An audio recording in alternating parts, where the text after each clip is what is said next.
tell you for the first time, our foundation has a relationship to the material place and object of devotion of its feast day, namely the Holy House of Walsingham. Walsingham is a little tiny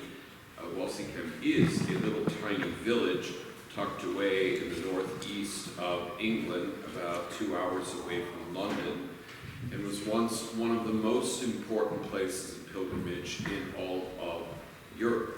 It was equal to Compostela in its day.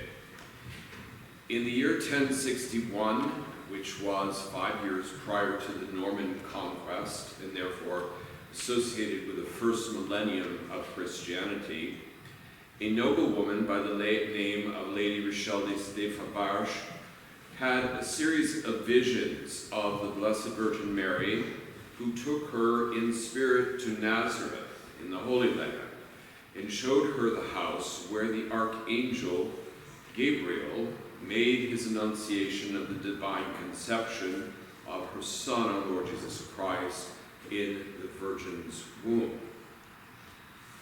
The Blessed Virgin, in these visions, asked Lady Rochelle to build a replica of that blessed house there in Nazareth on the grounds of her own manor in Walsingham, so that the people of that nation, that country, could visit the home of Jesus there in England.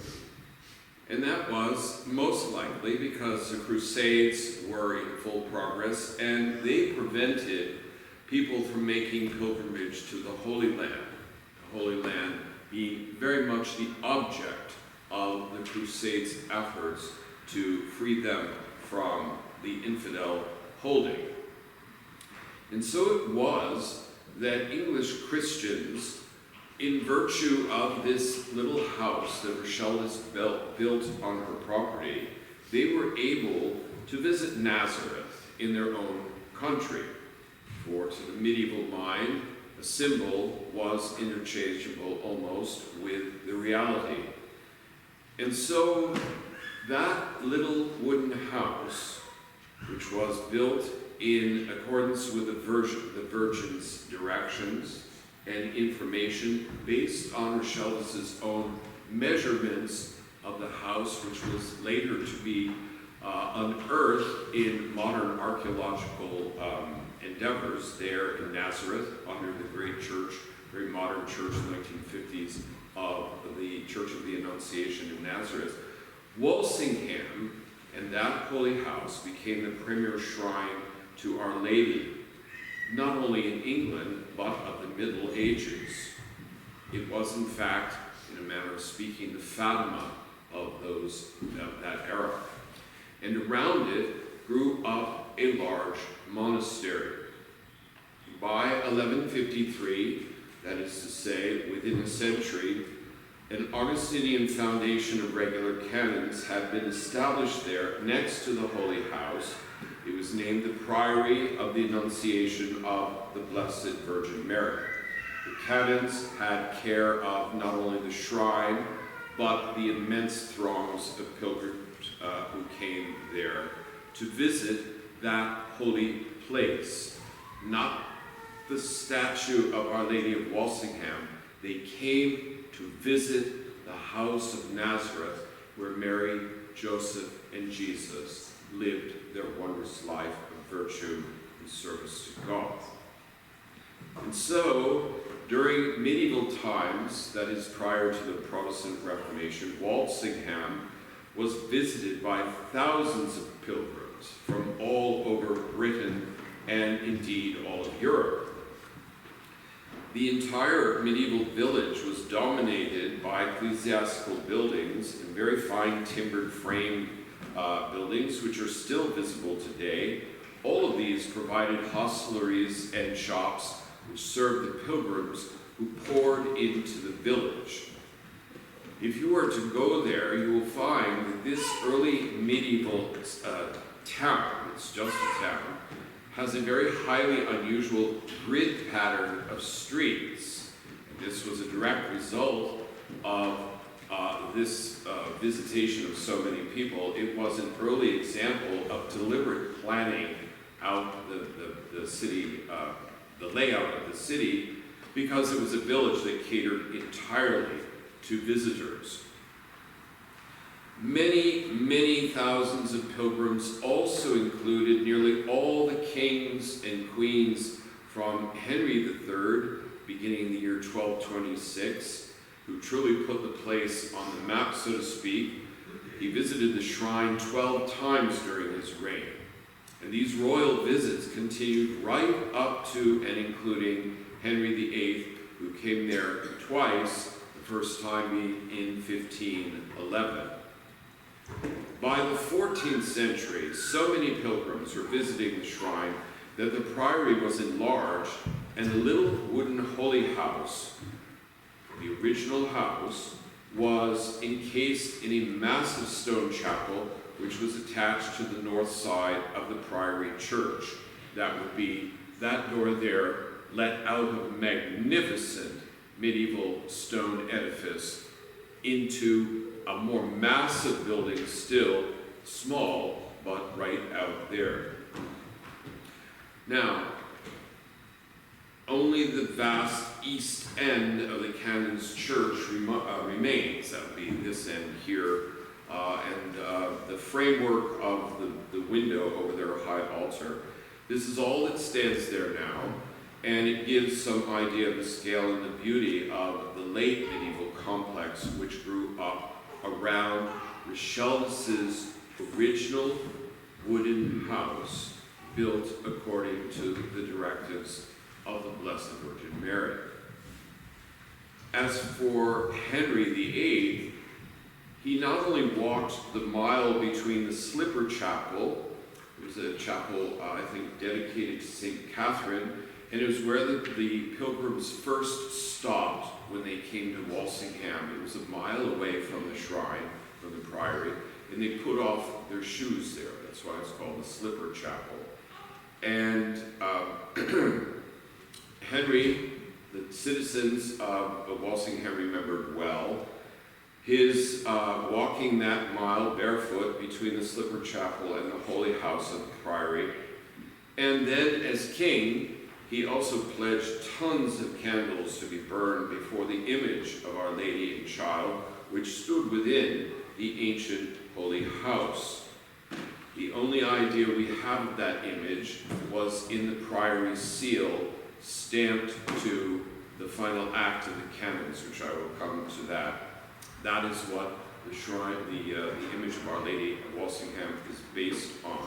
It is a classic image of Our Lady's seat of wisdom. What is more, Henry VIII also paid for the beautiful stained glass which was needed during his time to reglaze that massive structure.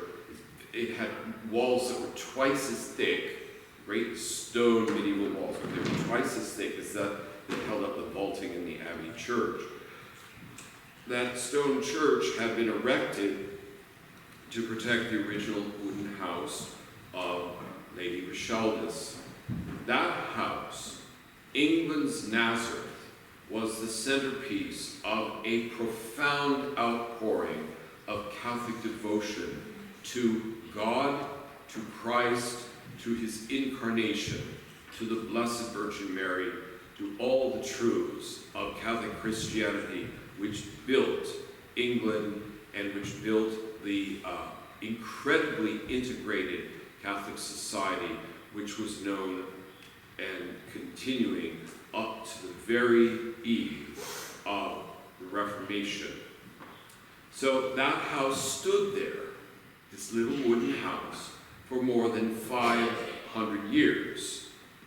But Henry VIII had a parting shot for Our Lady of Walsingham, although there is a tradition or myth, I don't know which, that he actually called upon her on his deathbed.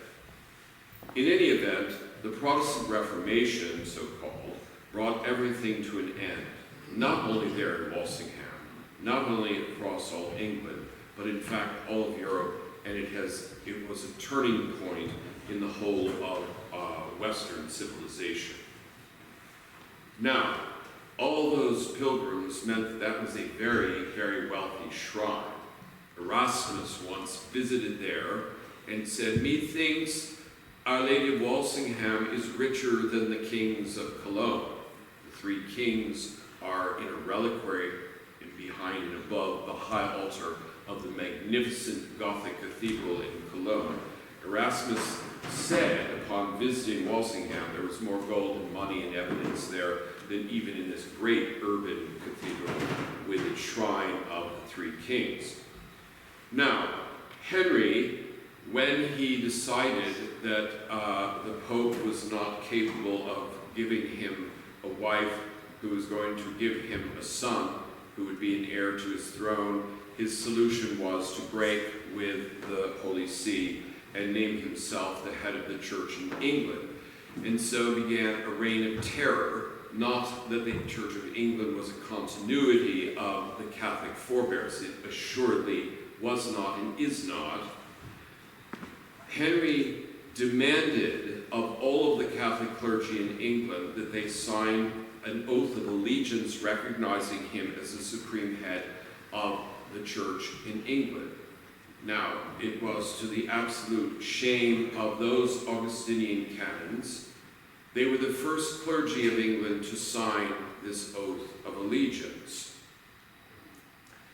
I tend to think that humans being what they are, priests being what they are, and when you have responsibility of a lot of different things, lots of different motives come to affect your decision making. But I dare think that they thought that by signing this oath of allegiance, they would be spared. That is to say, the priory, the shrine, the Blessed Virgin, the Holy House, everything would be spared. Well, it did not spare anything. The priory was dissolved, and its holdings were variously given away, sold off, and ransacked. The present village of Walsingham is made up largely of stones that were once part of the priory church. As for the image of Our Lady of Walsingham, she and other images like that in England were taken and they were publicly burnt as idols of superstition in London at the time. The British Museum later came to possess in the 20th century an object which they believe may well be the original image of the Blessed Virgin of Walsingham, but there's no way of proving it. However, devotion to Mary never died in that place. Jumping centuries forward, it was revived publicly after the Catholic Emancipation Act of 1829. In the late 1700s, Catholics were allowed to build churches, but in 1829, most of the civil rights to Catholics were restored in England, and they were allowed to not only build churches publicly, but they were allowed to be seen publicly. That is, the priests could wear cassocks, nuns, monks were actually seen in their garbs. And it was in the late 19th century that Roman Catholics began to organize pilgrimages once again to the shrine in people's hearts of the Blessed Virgin there near Walsingham. So a Catholic church in nearby King's Lynn had been built, and within it, a replica of the Holy House was there inside. I see I left the rest of my notes up in my room. Well, there you are. Okay. So, that was in the late 1800s. In the 1900s, in 1930s, an Anglican minister in the originally Catholic, certainly the old Gothic historical church at Walsingham, he decided, much to the absolute objection of his Protestant bishop, he decided to restore devotion to the Blessed Virgin Mary in the Anglican Church. And so he put up a shrine, which was about the most Italian-looking thing that you could imagine. It was the utter opposite of everything that Anglican tastes and religiosity would have tolerated. And he began pilgrimages there as well. And so there came to be a concomitant growth both with Roman Catholics and with Anglicans. One was church sanctioned, the other one was not, but anyway, these two, there grew up to be two shrines. In 1934, the Catholics had obtained the Slipper Chapel, which was a barn from the time of the dissolution. They had come into possession of it. A woman by the name of Miss Boyd, who was a high church Anglican, bought it to develop a convent of Anglican nuns, but she became a Roman Catholic before she did that. So she turned it over to the Benedictine monks of Downside. And in 1934, the Slipper Chapel was named the Roman Catholic National Shrine of Our Lady of Walsingham there. Meanwhile, the Anglican Church, Anglicans, had built their own shrine, and in that, they had actually built a little holy house. So, the feast which we're observing today, interestingly enough, is one of those things where devotion has an influence on the development of the liturgy. So the Roman Catholics did not have a liturgical feast for Our Lady of Walsingham. So at King's Lynn, where they had a church that had this holy house, they used the feast of Our Lady of Ransom, which is September 24th. They used that, and that became the unofficial feast. Also, concomitant with all this, and that's another sermon altogether, or I don't know what, if it's a sermon or instruction, who knows. Our Lady, the Holy House of Nazareth, at Loreto in Italy, there is a whole long legend which has papal approbation that it was transported lock, stock, and barrel, made of stone, by angels and brought and put down there in Loreto. Now I tell you this, the Holy House in Richelvis, which was burnt to the ground but excavated in the 1960s, and has the same footprint, absolutely, as the Holy House of Loreto. And the Holy House of Loreto fits onto the foundation which was excavated of the house of the Holy Family there in the grotto underneath the Great Basilica of Nazareth. Now, to close off, the house of Our Lady, the house, this holy house, is an image of the church. And it is to this that the collect for Loreto, which we use today, makes reference. The other references in the Mass from Loreto, which is what we were using today, these are all give mystical connection between Mary, her womb, her home, and the church. And it is in the confluence of all these things that we find the endowment of divine grace and the ability to pass through this world, which, by thinking of this history, is assuredly passing away. Because as soon as fallen man gets his fingers into anything, which is everything we do, things do not work out as one would wish, but they work out precisely according to divine providence. And so, Catholic devotion to Our Lady of Walsingham has increased, and Anglicans have gone in several different ways, and a whole group of them have been reconciled to the Roman Catholic Church, which was the dream of that Anglican priest who founded the first shrine, or founded the Anglican shrine there, which still exists at Walsingham. Now, I said that for a long time, unofficially, the feast day of Our Lady of Walsingham was on Our Lady of Ransom, which is September 24th. Today, on this very day, is the first time in England and Wales that a Catholic liturgical feast recognized by the Church under the title of Our Lady of Walsingham was celebrated. So 6-8 hours ago there at Walsingham, the feast of Our Lady of Walsingham was celebrated. Now, to tie it off, I used to be an Anglican, I'm now a Roman Catholic. I knew something about Our Lady of Walsingham, and I know the Anglican Shrine, and Our Lady has followed me, has followed our foundation from the very, very start. And so by having our own devotion to her in this place,